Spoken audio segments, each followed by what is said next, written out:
if a unknown tuning fork produces 5 beats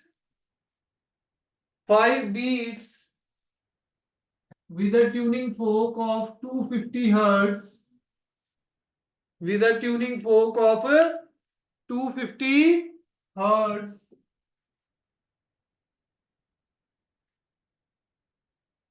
if the known frequency, if the tuning fork of known frequency, if the tuning fork of known frequency is filed,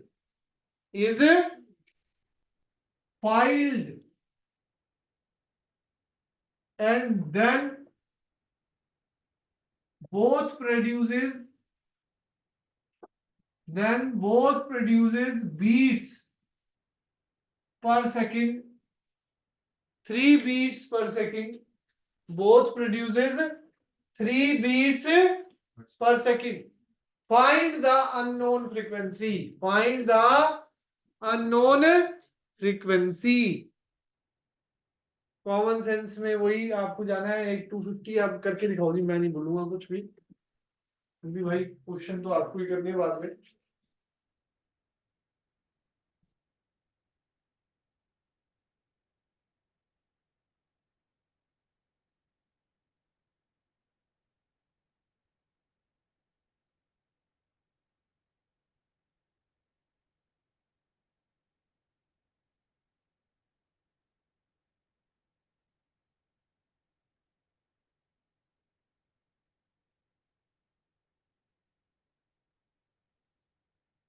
हाँ जी, निकला किसी का answer?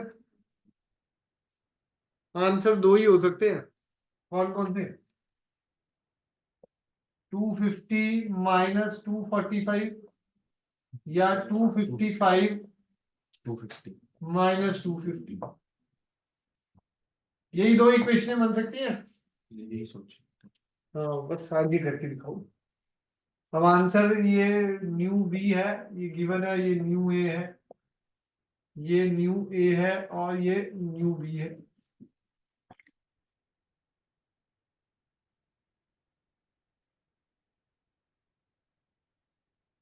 हाँ जी यशप्रीत जी, क्या है answer? हाँ जी यशप्रीत जी, हुआ?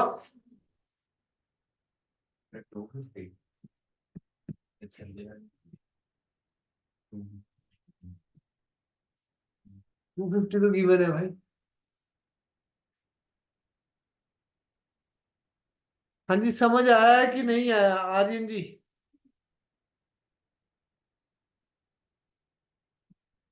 Yes sir, थोड़ा थोड़ा सा।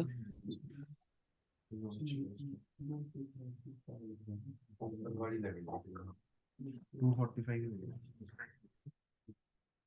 हाँ जी देखो,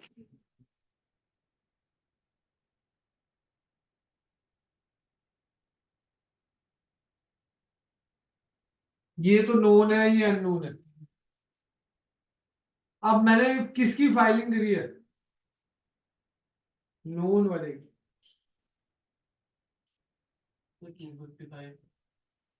हाँ 255 आएगा।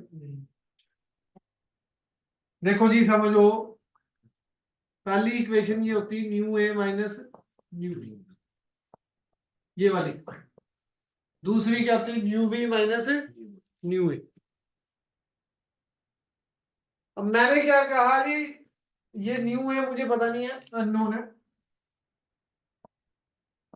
न्यू बी को मैंने फाइल करा, न्यू बी की वैल्यू 250 हर्ट्ज दी है, और न्यू बी को मैंने क्या करा जी, फाइल। अभी जो जुड़े हैं क्वेश्चन दोबारा सुन लो। न्यू ए मेरा अननोन था, न्यू बी की फ्रीक्वेंसी मैंने दे दी 250, और बीट्स कितनी प्रोड्यूस हो रही थी? 5। फिर मैंने फाइलिंग कर दी नोन वाले की। फाइलिंग किसकी कर दी भाई? नोन, जिसकी फ्रीक्वेंसी बताई।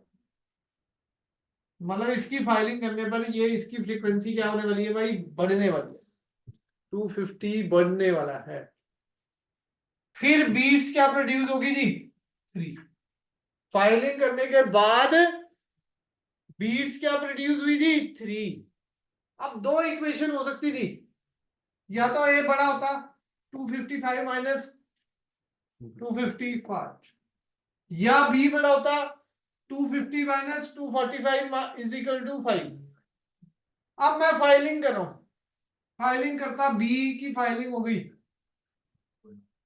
ये तो बढ़ जाएगी नॉन की, ये बढ़ जाएगी, कितना हो जाएगी 252 255, तो ये तो 10 हो जाती, कम तो नहीं हो सकती ना फाइलिंग पे। अब इसको फाइलिंग करूंगा तो ये बढ़ सकती है, बढ़ेगी तो ये 3 पॉसिबिलिटी है, तो मेरी ये इक्वेशन रिजेक्ट होगी। आंसर क्या आ गया, न्यू ए। हाँ जी, 5 क्वेश्चन करा दिए, अब तो आने चाहिए, अगला एक और देते हैं, लिखो भाई, अभी भी नहीं समझ आ रहा तो थोड़ा ध्यान लगाने की जरूरत है, मैं तो 5 क्वेश्चन करा चुका हूं। लिखो जी,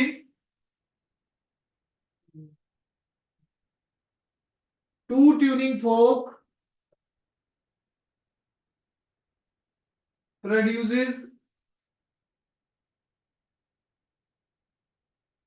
7 beats per second, produces 7 beats per second. First one has frequency 335 hertz. First one has frequency 335 hertz. Second one is unknown. Second one is unknown. If loading of first is done, loading of first is done, they produces beats per second, 3 beats per second. They produces 3 beats per second.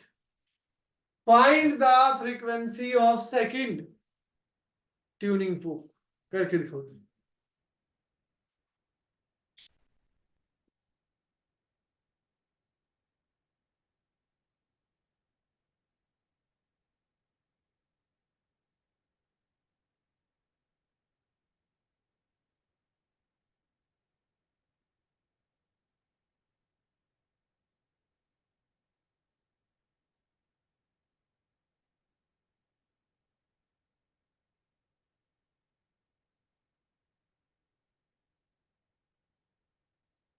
हाँ जी, निकला नहीं answer किसी का?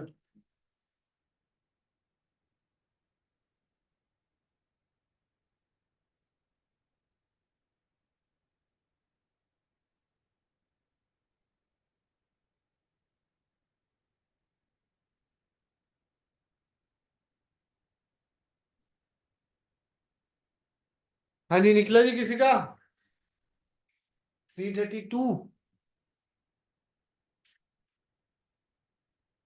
नहीं, 332 तो option में ही नहीं है। तो 328 दो ऑप्शन हो सकते ना, पहले तो 7 बीट थी, तो होने को 335 minus 328 is equal to 7, 342 minus 335 is equal to 328 है। इसकी लोडिंग कर दी, ये डिक्रीज होगा, अगर ये डिक्रीज हो रहा है तो बढ़ेगा, तो नॉट पॉसिबल क्योंकि ये घट रहा है। ठीक है जी, दो इक्वेशन बनाते हैं, दोनों में से फिर देखते हैं क्या हो रहा है, लोडिंग किसकी हो रही है, फाइलिंग किसकी हो रही है, मैं चेक करके उसको अप्लाई कर दूं। ठीक है जी, आज एक ही टॉपिक रहता हूँ, बीच के अगले क्लास में भी फिर टॉपिक होगा। अब 15 मिनट हम करेंगे केटीजी के थ्योरी। आओ जी, एक ही टॉपिक रहा है लोडिंग और फाइलिंग। पिछली, अगर आपको पूरा चैप्टर भी नहीं आता तब भी बस एक याद रखो भाई, बीच का फार्मूला क्या है, ν1 minus ν2 is equal to x. या तो ये बड़ा है तो ये फार्मूला है, नहीं तो ν2 minus ν1 is equal to x. ठीक है जी, चलो आओ जी केटीजी पे चलते हैं। हाँ जी, रिवीजन स्टार्ट है आज से थोड़ी थोड़ी। 13.7 पेज पे चलेंगे। थोड़ा डेरिवेशन में लिखवाऊंगा नहीं, तो बस फटाफट रिवाइज कराऊंगा। नोट्स आप अपने कहीं से, अगर चैप्टर रह गया है किसी का तो अपना अरेंज कर लें, ठीक है।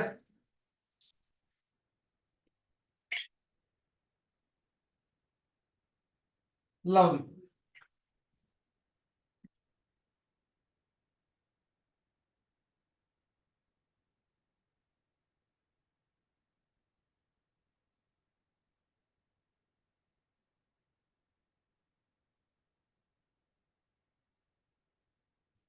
Expression of pressure exerted by gas, KTG में सबसे पहले टॉपिक है। बाकी ये पढ़ना है जी 7 पेज पे। किनेटिक थ्योरी ऑफ गैसेस के अजम्पशन पढ़ने हैं, 7 अजम्पशंस है, वो रीड कर लें। Expression of pressure exerted by a gas contained in a container, contained in a container. Suppose एक क्यूबिकल कंटेनर है, सपोज कह रही है एक क्यूबिकल कंटेनर है, तो गैस जा रही है जी इसके अंदर है। गैस की वेलोसिटी क्या है, v x comma v y comma v z. बहुत सारे मॉलिक्यूल होते हैं, याद रखना एन नंबर ऑफ मॉलिक्यूल होते हैं पर यूनिट वॉल्यूम। कितने नंबर ऑफ मॉलिक्यूल्स होते हैं गैस के, एन नंबर ऑफ मॉलिक्यूल्स होते हैं पर यूनिट वॉल्यूम। एक यूनिट वॉल्यूम में small n number of molecules होते हैं। स्मॉल एन का मतलब number of molecule per unit volume. Done है जी।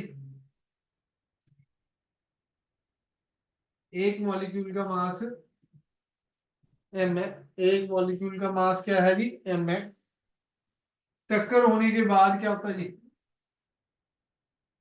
Minus v x comma v y comma v, minus v x comma v y comma we.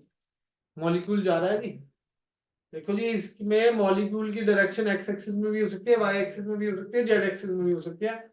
इसमें assume करा है कि सिर्फ एक्स एक्सिस में ही जा रहा है।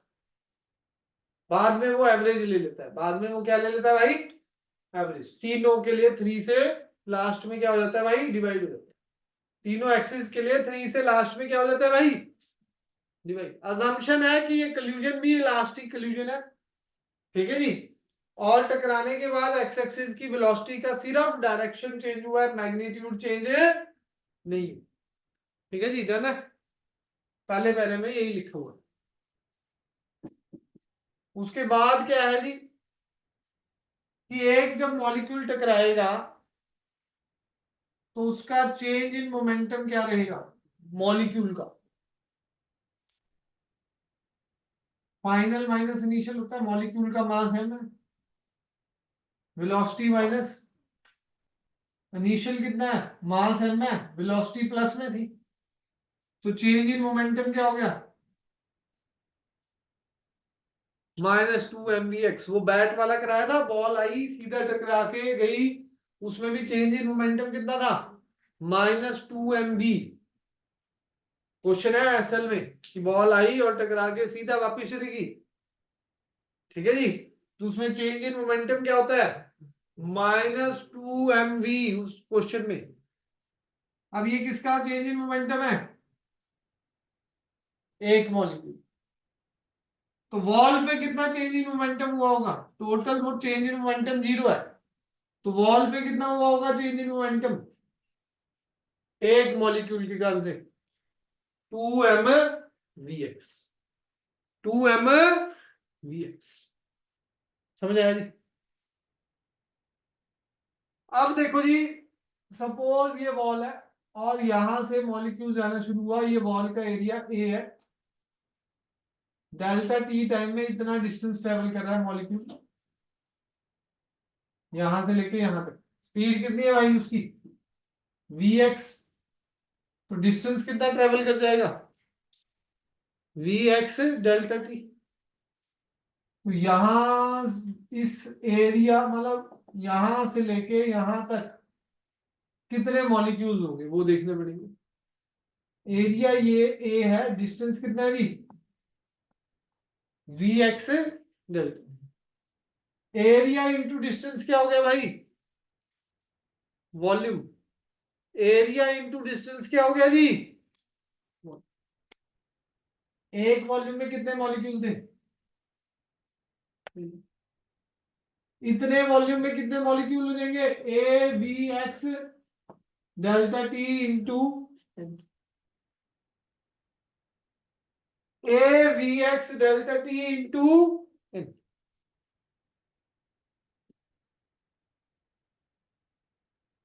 समझ आया जी। ऑन एन एवरेज क्या बोलेगा, आधे टक्कर मार रहे होंगे, आधे वापिस आ रहे होंगे। ऑन एन एवरेज आप कितने मॉलिक्यूल्स लेंगे जो टक्कर मार रहे होंगे, बाय 2। उनके कारण से चेंज इन मोमेंटम, एक ने इतना मोमेंटम चेंज करा, ये समझ आया भाई कि नहीं। एक वॉल्यूम में एन नंबर ऑफ मॉलिक्यूल थे, तो a into v x delta t में कितने हो जाएंगे, a v x delta t into n. On an average आधे टक्कर मार रहे होंगे, आधे वापिस आ रहे होंगे, तो इतने नंबर ऑफ कोलिजन हो रहा होगा। तो टोटल चेंज इन मोमेंटम क्या हो गया भाई, total change in momentum 2mvx into A v x delta t n by 2, 2 से 2, फोर्स क्या होता है, change in momentum upon time, time से टाइम कट जाएगा, m v x square a delta t से डेल्टा टी एन आ गया, delta t लिख दो भाई, डेल्टा टी से डेल्टा टी क्या हो गया जी, m n v x square a. Pressure क्या होता है, प्रेशर ही निकालना है ना भाई, फोर्स अपॉन एरिया। एरिया से भाई एरिया कट गया, एरिया से क्या कट गया भाई, m n v x square, m n v x.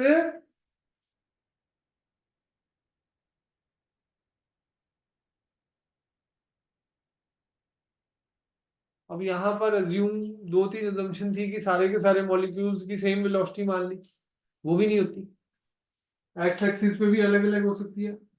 तो एवरेज लेंगे, पहले एक्स एक्सिस का ही एवरेज लिया, फिर ऐसा भी नहीं होता कि वो एक्स एक्सिस पे चल रहा है, तीनों एक्सिस पे भी चलेगा। तो वी एक्स स्क्वायर बार को क्या लिख सकते हैं जी, वी वाई स्क्वायर बार को भी, और वी जेड स्क्वायर बार को भी हम लिख सकते हैं 1/3 वी स्क्वायर बार। ये रूट मीन स्क्वायर वेलोसिटी होती है वैसे, ठीक है जी। इसमें बड़ा फार्मूला लिखना हो तो ऐसे भी लिखा जा सकता है, v x square bar plus v y square bar plus v z square bar is equal to 1/3, mean square velocity बोलते हैं। अंडर रूट लगा दोगे तो रूट मीन स्क्वायर हो जाएगी, 1/3 प्रेशर का फार्मूला बन गया। देख लीजिए, अब इसके आगे बहुत सारे फार्मूले हैं। एम को मैंने पहले ही बताया था, number of molecule per unit volume लिख सकते हैं।